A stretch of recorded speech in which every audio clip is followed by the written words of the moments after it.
Hi అందరికీ, welcome to my YouTube channel super Swathi. ఈరోజు మనం మన ఛానల్లో బెండకాయ ఫ్రై చేసుకోబోతున్నాం.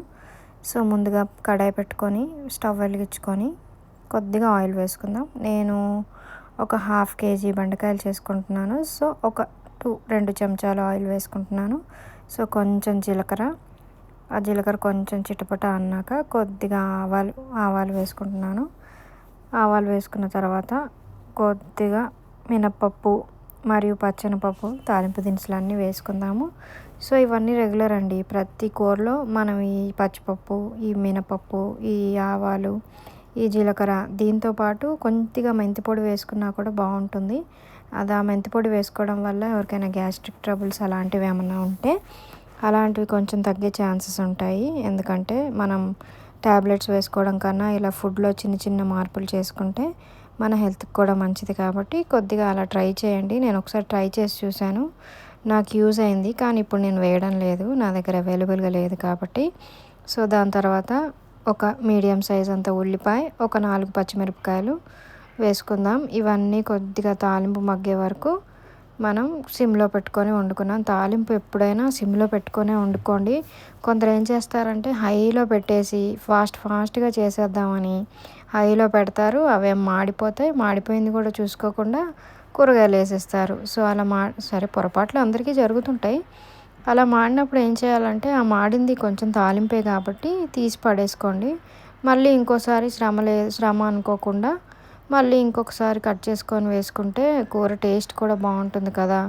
ఆ 5 మినిట్స్ కోసం మాడిపోయిన దాంట్లోనే కొందరు చేస్తూ ఉంటారు. నేను కూడా స్టార్టింగ్లో వంట మొదలుపెట్టినప్పుడు కూడా నేను అలా చేసేదాన్ని. అప్పుడు నాకు అర్థమైంది ఏంటంటే తాలింపు కొద్దిగా పడేసినా ఏం కాదు, కానీ కూర అంతా వేస్ట్ అవ్వకుండా ఉంటుంది కదా. సో మన తాలింపు మగ్గింది. ఇప్పుడు కొద్దిగా పసుపు వేసుకుందాం. ఆ పసుపు కొంచెం పచ్చివాసన పోయే వరకు అలా డ్రైగా ఫ్రై అవనిద్దాము. సో దీని తర్వాత బెండకాయల్ని ఈజీగా ఫాస్ట్గా కోసే ట్రిక్ ఒకటి నా దగ్గర ఉంది. నేను ఈసారి ఒక చిన్న షార్ట్లో అది చేసి చూపిస్తాను. అసలు అలా కోసుకుంటే అండి, ఎన్ని బెండకాయలైనా మనం ఒక్క 5 మినిట్స్లో కోసి అక్కడ పెట్టేయచ్చు. లేదంటే ఒక్కొక్క బెండకాయని ఎంతసేపు అని కోస్తామండి. వంటగదిలో ఎంత వేడిగా ఉంటుంది ఎండాకాలంలో, అబ్బో చచ్చిపోతున్నాం అండి. చాలా వేడిగా ఉంటుంది, ఎండ పెరిగిపోతుంది, తట్టుకోలేకపోతున్నాం అండి ఎండ. సో బెండకాయలన్నీ మనం కొద్దిగా అలా ఆ తాలింపు అంతా ఆ బెండకాయలకు పట్టేటట్టు, ఆయిల్ అంతా దానికి పట్టే విధంగా తిప్పుకొని మూత పెట్టుకుందాం. సరే అండి, మరి ఇంకేంటి సంగతులు.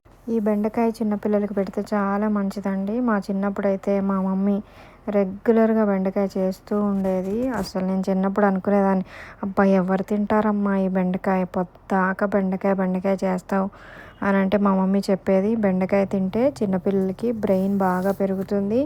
ప్లస్ చిన్నపిల్లలకే కాదు, పెద్దవారికి కూడా అండి ఈ బెండకాయలో కొద్దిగా ఇన్సులిన్ అనేది ఉంటుందంట. సో డయాబెటీస్ ఉన్న వాళ్ళు కూడా ఈ బెండకాయని తీసుకుంటే చాలా మంచిదండి.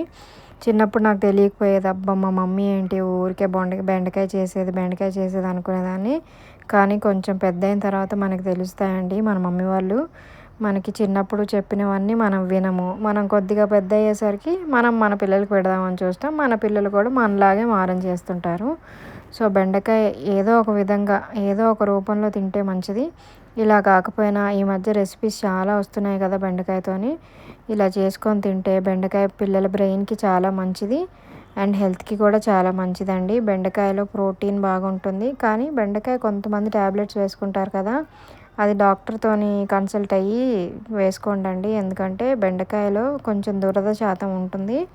ఆ బెండకాయ వల్ల కొంతమందికి అలర్జీస్ ఉంటాయి. అలాంటి వాళ్ళు ఇంకా అవాయిడ్ చేయడమే తప్పదు. ఇలా బెండకాయ మగ్గుతున్నప్పుడు మనం ఇలా జిగురుగా రాకూడదు అనుకుంటే కొంచెం లైట్గా ఉప్పు వేసుకున్నాం అనుకోండి, ఆ జిగురు అనేది పోతుంది. ఎక్కువ శాతం బెండకాయ కూర చేసేటప్పుడు మరీ పొద్దాక తిప్పకూడదండి. ఊరికే తిప్పుతూ ఉంటే అది సాగి అదంతా సాగుతూ ఉంటుంది. సో స్టార్టింగ్లోనే మనం తాలింపులో వేసిన 5 నిమిషాలకి కొద్దిగా ఉప్పు వేసుకొని కలుపుకొని మూత పెట్టుకుంటే ఇంకా ఆ జిగురు అనేది అది మొత్తం బెండకాయల్లో నుంచి పోతుందండి. మేబీ ఆ ఉప్పు తీసుకుంటుంది అనుకుంటా. సో నేను కారం వేస్తున్నాను చూడండి. నేను ఒక 1.5 స్పూన్ కారం వేస్తున్నాను. సో రెగ్యులర్గా మనం వెజిటేబుల్స్ చేసుకునేటప్పుడు కొంచెం కారం తగ్గించుకుంటేనే మంచిదండి. ఎందుకంటే ఇప్పుడున్న ఈ పొల్యూషన్కి వీటికి ఈ కారాలు ఇవన్నీ తింటుంటే గ్యాస్ట్రిక్ ప్రాబ్లమ్స్ చాలామందికి వస్తున్నాయి. సో కొద్దిగా లైట్గా ధనియాల పొడి వేసుకుందాం. ధనియాల పొడి ఫ్లేవర్ కోసం నేను వేసుకుంటున్నాను. సో ఆల్మోస్ట్ బెండకాయ కూర అయిపోయిందండి. చాలా ఈజీగా క్విక్గా అయిపోతుంది. తర్వాత నేను కొత్తిమీర అప్పటికప్పుడు అలా కట్ చేసి వేసుకుంటానండి. పక్కన కట్ చేసి పెట్టుకొని అది అలవాటు లేదు నాకు. సో నేను ఇలా ఒక సిజర్ని యూజ్ చేస్తాను కిచెన్లో. మీరు కూడా ఒక డెడికేటెడ్గా కిచెన్ కోసం వెజిటేబుల్స్ కటింగ్ కోసం ఒక సిజర్ పెట్టుకుంటే మనకి పని ఈజీగా అయిపోతుంది. ఎందుకంటే ఇప్పుడు అందరూ వర్కింగ్ ఉమెన్ అని కాదు, అందరూ ఫాస్ట్గా పని చేసుకోవాలని చూస్తున్నారు కదా. సో అలా మనం క్విక్గా పని ఎలా చేసుకోవాలో అది నేర్చుకుంటే మంచిది. సో మన బెండకాయ కూర రెడీ అయిపోయిందండి. చాలా టేస్టీగా ఉంటుంది. మరీ ఫ్రైలా కాకుండా మరీ కూరలా కాకుండా కొంచెం డ్రైగానే ఉంటుందండి ఈ కూర. ఈ బెండకాయ కూర నచ్చింది అనుకుంటున్నారు. Please comment, like, share and subscribe to super Swathi.